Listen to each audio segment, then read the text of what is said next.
Welcome to this week's edition of World Crisis Radio. This is Webster Tarpley speaking from Washington, D.C. Now, this week again, the attention of the world is fixed on Reykjavik, Iceland, and on the battle of this gallant small country, this David facing the Goliath of the Anglo-Dutch Combine, joined by the International Monetary Fund and indeed by the Eurocrats and Eurogarchs of the Brussels European Commission. The issue is the attempt of London and The Hague, backed up by Dominique Strauss-Kahn and Barroso, to impose a $6 billion foreign debt on a country whose gross domestic product is only about $12 billion.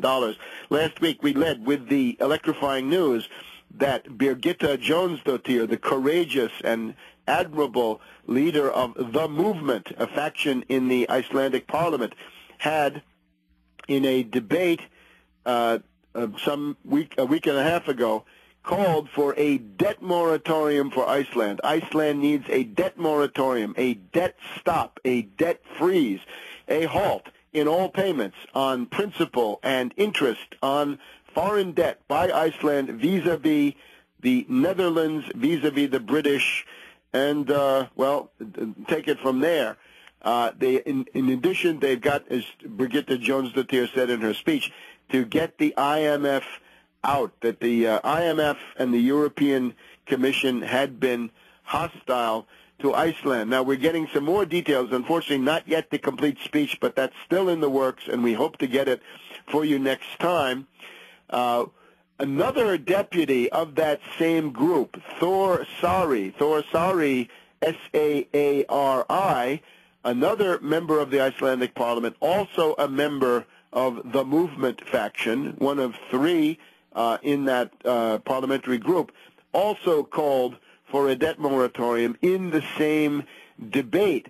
And the word from Reykjavik is that at this point, a working group has been assembled with members of parliament from at least three parties, including the movement, and including also the Independence Party, the right-wing party, which had been devoted to liberal economics, neoliberal monetarist nostrums.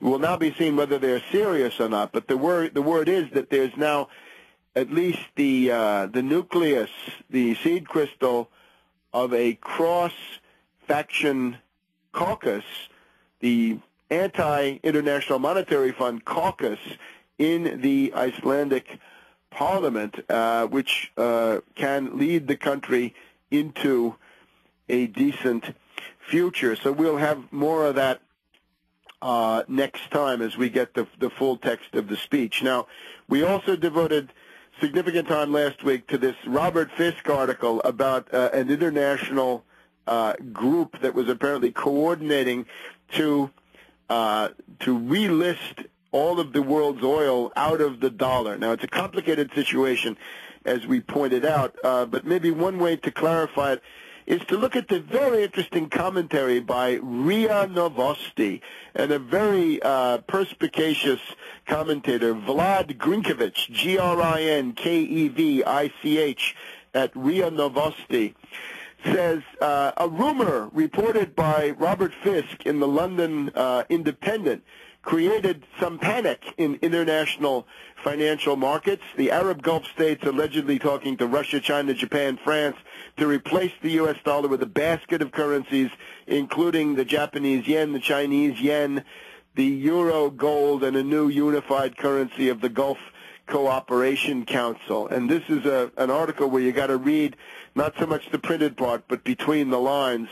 The printed part is, the story is not unique. We've often had news stories affecting markets, and he goes through various examples. But let's get to the one that is, I think, the most relevant.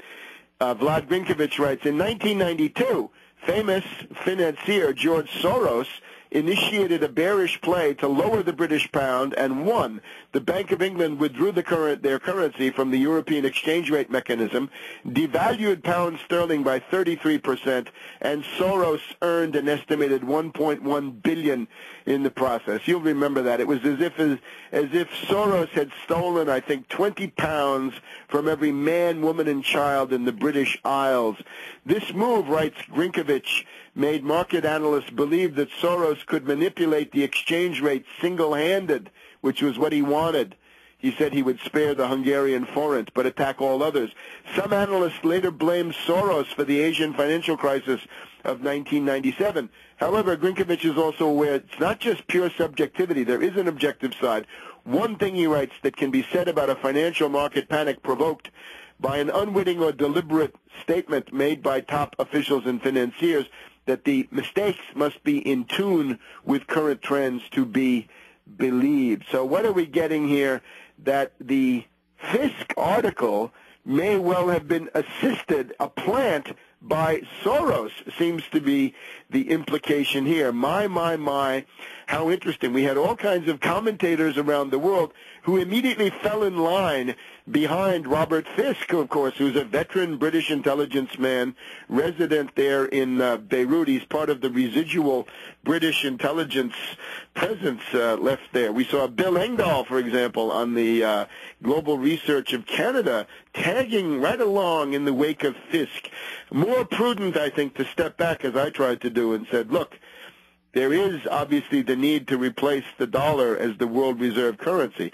The dollar cannot do this alone anymore, but no other national currency can do this alone, and the worst of all possible worlds is to go to a supranational synthetic currency such as special drawing rights, the SDRs of the International Monetary Fund. And let's remember, Keynesian economists have a special weakness and pose a special danger in this area. We remember that Lord Keynes, the British imperial representative at Bretton Woods in 1944, tried to advocate a new synthetic world currency, a supranational monstrosity that he called Bancor. Bancor would have been a hoped-up supranational creation looming above the national currencies and separate from them. It would have tended, I think, according to his plan, to concentrate world inflationary pressure against the dollar. It would have discouraged countries from having export surpluses, which is, of course, the only way that third world countries can ever hope to develop, to earn the foreign exchange they need for capital goods. This would have been a key to world stagnation and the perpetuation of world underdevelopment. By contrast, the dollar-based system worked fairly well from 1944 to 1971 and could have worked well further if certain elementary reforms had been established. The British always opposed to fixed exchange rates, always opposed to fixed parities, going back to those competitive devaluations in the blatant beggar my neighbor period in the 1930s. And also the British had used the Canadian dollar, which was never really fixed, always floating, as an example that they kept going of how they could use these fluctuating rates.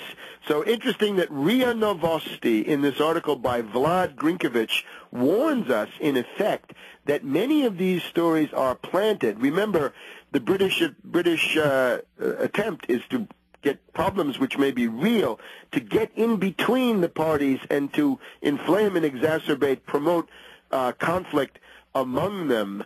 So the transition to a new reserve currency, as the large question of world monetary reform looms, has got to be done through negotiations. Now, the problems with Obama, of course, are obvious. The Obama regime very, very much opposed to this kind of negotiation. But don't believe everything you read. Dow $10,000 at almost 150 per euro. So a dollar Dow trade-off, and the crisis continues.